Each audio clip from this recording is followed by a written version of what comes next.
नसरापूर बलात्कार प्रकरणावर दोषीला शिक्षा झाल्यानंतर लगेच संजय राऊत यांचा तिळपापड झाला. मुळामध्ये संजय राऊत यांना महिला सुरक्षेबद्दल बोलण्याचा अधिकार नाही. कारण एका माता भगिनीला फोनवरून शिव्या दिलेल्या महाराष्ट्रानं ऐकल्यात. त्याच स्वप्ना पाटकर नावाच्या भगिनीला तुम्ही धमक्या देतायत. त्यांचं पुस्तक प्रकाशित होऊ नये म्हणून गुंडाकरवी त्यांना धमक्या देतायत. त्यामुळे तुम्हाला महिला सुरक्षा, महिला अधिकार यावर बोलण्याचा अधिकार नाही. कशा पद्धतीनं एका माता भगिनीला तुम्ही शिव्या दिलेल्या संपूर्ण महाराष्ट्रानं ऐकल्यात आणि आता देखील तुम्ही त्याच भगिनीला धमकी देतायत. त्यांचं पुस्तक प्रकाशित होऊ नये यासाठी गुंडाकरवी त्यांना धमक्या देतायत. त्यामुळं महिला सुरक्षेबद्दल, बलात्काराबद्दल किंवा महिलांच्या अधिकारांबद्दल जनाब संजय राऊत यांनी गळा काढू नये. विकास कामाच्या निधीबद्दल संजय राऊतांनी न बोललेलं बरं. कारण जनाब संजय राऊत तुमचं सरकार असताना, महाविकास आघाडीचं सरकार असताना भारतीय जनता पार्टीच्या 105 आमदारांना तुम्ही फुटकी कवडी देखील दिली नव्हती, दमडी देखील दिलेली नव्हती. उद्धवजी ठाकरे मुख्यमंत्री असताना रोज 100 कोटी रुपये वसूल करायचे, परंतु भारतीय जनता पार्टीच्या 105 आमदारांना महाराष्ट्रातल्या तिजोरीतनं 1 रुपया दिला नाही.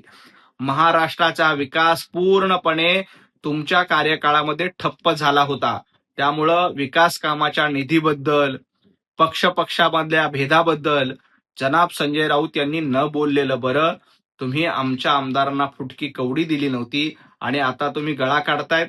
संजय राऊत तुमच्या याच वागण्यामुळं, उद्धवजी ठाकरेंच्या याच स्वभावामुळं महाराष्ट्रानं त्यांना घरी बसवलंय. देवाभाऊ ना देशद्रोही आहेत ना घटनाद्रोही. उलट महाराष्ट्रासोबत द्रोह करण्याचं काम जनाब संजय राऊत तुम्ही केलंय. देवेंद्रजी फडणवीस हे घटनेनुसार चालतात. त्यांना 14 कोटी जनतेचे आशीर्वाद त्यांच्या पाठीशी आहेत. त्यांनी कधीही आपल्या विचाराशी द्रोह केला नाही. त्यांनी कधीही प्रभू रामचंद्रांच्या हिंदुत्ववादाशी द्रोह करून काँग्रेसच्या मांडीला मांडी लावून बसले नाहीत. उलट तुम्ही प्रभू रामचंद्रांच्या विचाराशी द्रोह करून त्यांचं अस्तित्व नाकारणाऱ्या काँग्रेसच्या मांडीला मांडी लावून बसलात. तुम्ही औरंगजेब फॅन क्लब चालवण्याचं काम करतायत. त्यामुळे संजय राऊत महाराष्ट्रद्रोही तुम्ही आहात आणि पाकिस्तानचा उदो करणं, पाकिस्तानवर प्रेम करणं हा तुमचा धंदा झालाय. त्यामुळं उगाच देवाभाऊंना देशभक्ती शिकवण्याच्या भानगडीमध्ये पडू नका.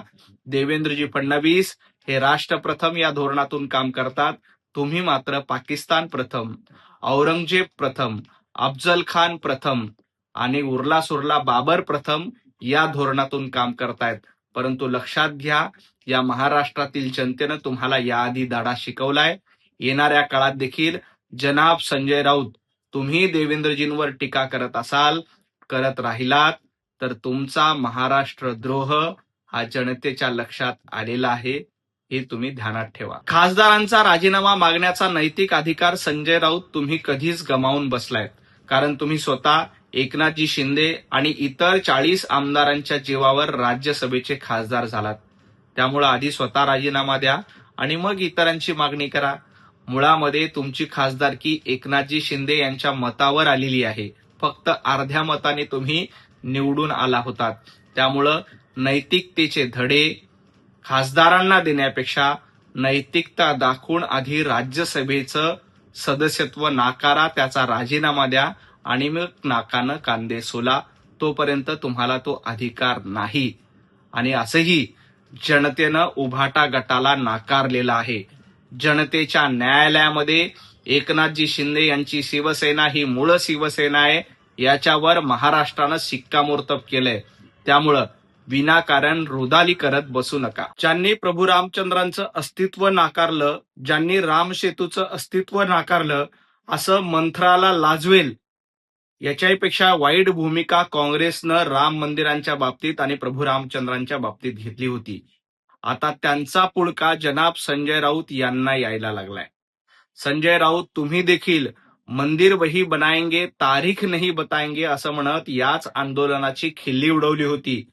परंतु प्रभू रामचंद्रांच्या भक्तांमुळं राम मंदिर पुन्हा एकदा उभं राहिलंय आणि यात जो काही कथित घोटाळा झाला त्याची चौकशी सुरू आहे. परंतु तुम्हाला आता रामापेक्षा, प्रभू रामचंद्रांपेक्षा रावणाचा पुळका यायला लागलाय. तुम्ही आता बाबराला शरण गेलात, तुम्ही औरंगजेबाला शरण गेलात, त्यामुळं तुम्हाला आता रावणाचा पुळका यायला लागलात. एक लक्षात घ्या, या देशातील राम भक्त तुम्हाला कधीच माफ करणार नाहीत. एबीपी माझा, उघडा डोळे बघा नीट.